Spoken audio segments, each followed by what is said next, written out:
ಭಾರತೀಯ ಸೇನಾ ಕಾರ್ಯಕ್ಕೆ ಸೇನಾ ಮುಖ್ಯಸ್ಥರು ಶಬಾಷ್ ಗಿರಿ ಅಂದಿದ್ದಾರೆ. ಯುದ್ಧ ಭೂಮಿಗೆ ಹೋಗಿ ಸೈನಿಕರನ್ನ ಹುರಿದುಂಬಿಸಿದ್ದಾರೆ ಸೇನಾ ಮುಖ್ಯಸ್ಥರು.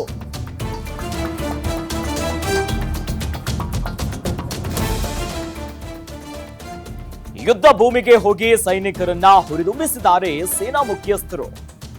ಶ್ರೀನಗರ ಉರಿ ಸೆಕ್ಟರ್ಗೆ ಹೋಗಿ ಸೈನಿಕರಿಗೆ ಸೇನಾ ಮುಖ್ಯಸ್ಥರು ಸೆಲ್ಯೂಟ್ ಅಂದಿದ್ದಾರೆ.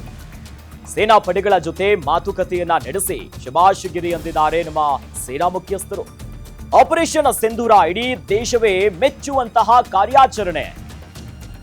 ಸೈನಿಕರೇ ಕೀಪ್ ಇಟ್ ಅಪ್ ಅನ್ನೋದಾಗಿ ಹೆಮ್ಮೆಯಿಂದ ಹೇಳಿದ್ದಾರೆ ಸೇನಾ ಮುಖ್ಯಸ್ಥರು. ನಮ್ಮ ಕಾರ್ಯಾಚರಣೆ ನಿಲ್ಲಬಾರದು ಅಂತ ಹೇಳಿದ್ದಾರೆ ಜನರಲ್ ದ್ವಿವೇದಿ ಅವರು. ಭಾರತೀಯ ಸೇನಾ ಕಾರ್ಯಕ್ಕೆ ಆಪರೇಷನ್ ಸಿಂಧೂರ ಯಶಸ್ಸಿನ ಬಳಿಕೆ ಬಹಳ ಪ್ರಮುಖವಾಗಿ ಸೈನಿಕರನ್ನ ಹುರಿದುಂಬಿಸುವಂತ ಕೆಲಸ ಮಾಡಿದ್ದಾರೆ.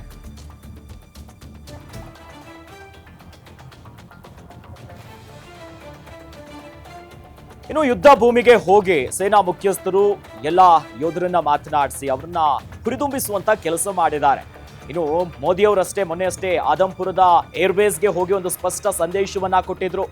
ಎಲ್ಲರನ್ನ ಮಾತನಾಡಿಸಿ ಆಪರೇಷನ್ ಸಿಂಧೂರದ ವೈಖರಿಯನ್ನ ಹಾಡಿ ಹೋಗಲಿದ್ರು. ಅದಾದ್ಮೇಲೆ ರಕ್ಷಣಾ ಸಚಿವರಾಗಿರುವಂತಹ ರಾಜನಾಥ್ ಸಿಂಗ್ ಅವರು ಕೂಡ ಮತ್ತೆ ನಮ್ಮ ವೀರ ಯೋಧರನ್ನ ಭೇಟಿ ಮಾಡಿ ಅವರ ಕಾರ್ಯ ವೈಖರಿಯನ್ನ ಪ್ರಶಂಸೆಯನ್ನ ವ್ಯಕ್ತಪಡಿಸಿದ್ರು. ಅದರ ಬೆನ್ನಲ್ಲೇ ಇವತ್ತು ಕೂಡ ಶ್ರೀನಗರ ಮತ್ತು ಉರಿ ಸೆಕ್ಟರ್ ಅಲ್ಲಿರುವಂತಹ ಸೇನೆಯ ನೆಲೆಗಳಿಗೆ ಹೋಗಿ ಭಾರತೀಯ ಸೇನೆಯ ಕಾರ್ಯಕ್ಕೆ ಆಪರೇಷನ್ ಸಿಂಧೂರದ ಯಶಸ್ಸು ಜೊತೆಯಲ್ಲಿ ದೇಶದಲ್ಲಿ ಕಾಶ್ಮೀರದಲ್ಲಿ ವಿವಿಧ ಭಾಗದಲ್ಲಿ ಕಾರ್ಯಾಚರಣೆಗಳು ಸಾಗ್ತಾ ಇದೆ. ಹೀಗಾಗಿ ಸೇನೆಯ ಮುಖ್ಯಸ್ಥರು ಯೋಧರನ್ನ ಭೇಟಿ ಮಾಡಿ ಅವರಿಗೆ ಸೆಲ್ಯೂಟ್ ಅಂತ ಕೀಪ್ ಇಟ್ ಅಪ್ ಅನ್ನ ಹೇಳುವಂತ ಆ ಕ್ಷಣಗಳಿದೆಯಲ್ಲ, ನಿಜಕ್ಕೂ ಕೂಡ ಬೇರೆ ದೇಶದ ಯೋಧರಿಗೂ ಕೂಡ ಒಂದು ರೀತಿ ಸ್ಫೂರ್ತಿ ಆಗ್ಬೇಕಪ್ಪ, ನಮ್ಮಲ್ಲಿ ಎಂತ ನಾಯಕರಿದ್ದಾರೆ, ಎಂತ ಸೇನಾ ಮುಖ್ಯಸ್ಥರಿದ್ದಾರೆ.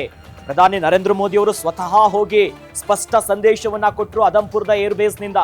ಜೊತೆಯಲ್ಲಿ ಇವತ್ತು ಸೇನಾ ಮುಖ್ಯಸ್ಥರು ಕೂಡ ಭೇಟಿ ಕೊಟ್ಟು ಮಾತನಾಡಿಸಿದ್ದಾರೆ.